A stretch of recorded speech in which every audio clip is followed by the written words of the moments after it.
हरिओम. लाओत्सेचा ताओबोध. योगदास श्री जयगणेश जोशी यांचे प्रवचन. रहस्यभेद भाग 2. लाओत्से सांगतो की ताओ त्यांना जन्म देतो. तेह म्हणजे आचरण त्यांचा सांभाळ करतो. भौतिक वस्तू जगत त्यांना आकार देते आणि त्या त्या क्षणी असलेली आजूबाजूची परिस्थिती त्यांना पूर्णत्व देते. न्यायालयातील गर्दी, पोलिसांची संख्या, अपुरी पडणारी तुरुंगातील जागा इत्यादी आपली बदनामी करणारे आहे, आपली लाज काढणारे आहे. आपली नैतिकता कशी आहे त्याचे ते द्योतक आहे. नवनवीन करावे लागणारे कायदे हेच सांगतात की आम्ही किती निर्ढावलेले आहोत.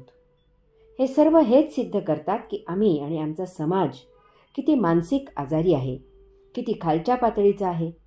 या सर्व गोष्टी आमचा सांस्कृतिक आरसा आहेत, परंतु आम्ही त्यात कधीही डोकावत नाही. कधी चुकून डोकावलोच तर आम्ही म्हणतो चालायचेच. राजकारणी तर इतके निलाजरे कोडगे झाले आहेत की ते कोणी काही म्हणाले तरी हसतात आणि आपला धंदा सुरूच ठेवतात.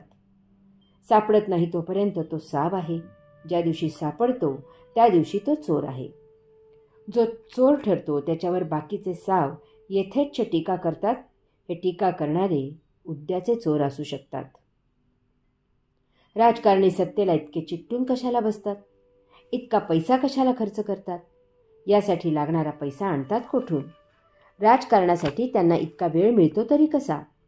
यांचे पोट भरते कसे? शिक्षण न झालेला शिक्षण मंत्रीपद किंवा अर्थमंत्रीपद कसे सांभाळतो? नोकरीप्रमाणे निवडणुकीसाठी पात्रतेची कसोटी का नसते? सर्वसामान्य जनांना 2 वेळा पोट भरण्यासाठी राबावे लागते, अपार कष्ट घ्यावे लागतात. अशांना या प्रश्नांचे कोडे पडते, परंतु त्यांची समाधानकारक उत्तरे कधीच मिळत नाहीत.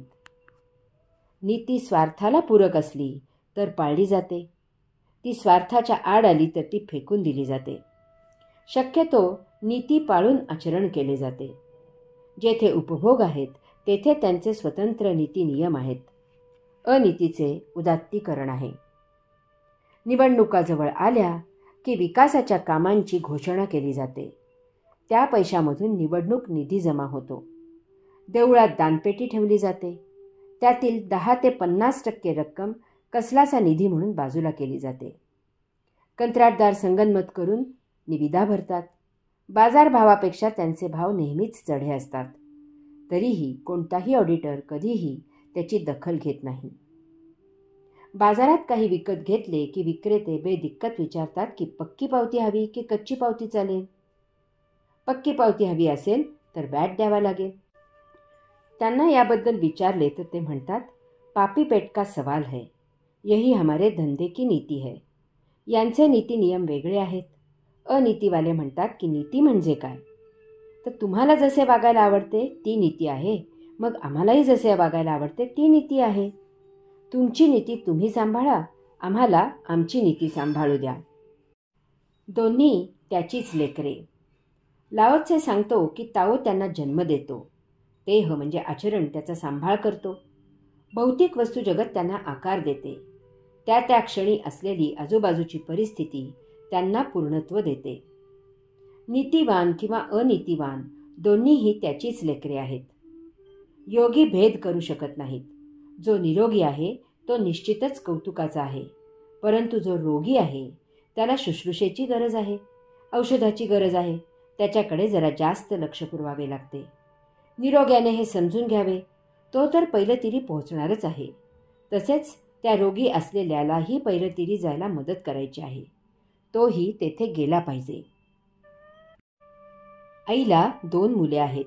एक हुशार आहे, तो योग्य मार्गी लागणारच आहे, परंतु जो ढ आहे त्यालाही पैलतीरी पोहोचण्यासाठी त्या माऊलीला मदत करायची आहे. हुशार मुलाने हे समजून घ्यावे.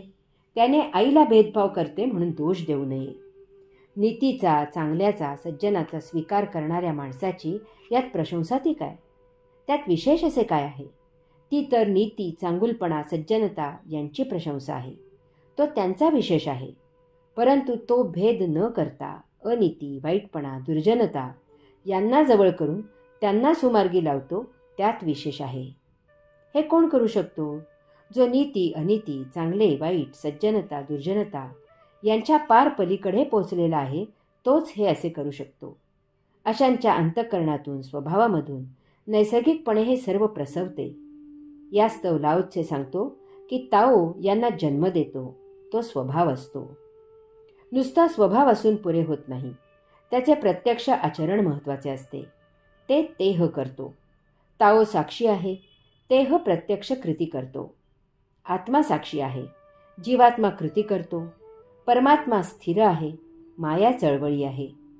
परब्रह्म स्थिर आहे, आत्मा चैतन्य आहे. यामधून अतिउच्च अशी नीतिमूल्य स्त्रवत असतात. आत्मप्रेरणा स्त्रवत असतात. हे विश्वाच्या अतीत असते. त्यामुळे तेथे नीती किंवा अनीती असा भेद नाही.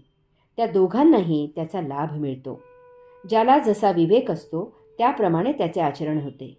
जो मुक्त होतो तो पैलतीरी पोहोचतो. जो अमुक्त राहतो तो परत परत प्रयत्न करायला तेथेच अटकतो. ताओ प्रत्येकाच्या अंतःकरणात पाहत असतो. तेथे स्वभाव असतो, तेथे शुद्धी पावित्र्य असते. तो देहावर पाहत नाही, त्यामुळे तेथे भेद नसतो.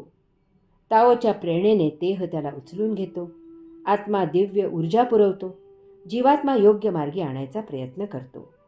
जेव्हा विवेक उदित होतो, उपरती होते, तेव्हा मुक्ती मिळते. येथे कसलाही जराही जबरदस्ती नसते. येथे पालनकर्त्याचा भाव नसतो. येथे उपदेश नसतो. सरळ मार्गी आणण्याचा एक साधा प्रवास असतो, प्रयास असतो. त्याच्या प्रकृतीनुसार त्याला जीवन प्रवाहात अलगद सोडले जाते. तो जर नैसर्गिकपणे वाहत गेला तर मुक्ती शक्य असते, परंतु त्याने त्यात बदल केला तर भटकंती होते. हरि ओम.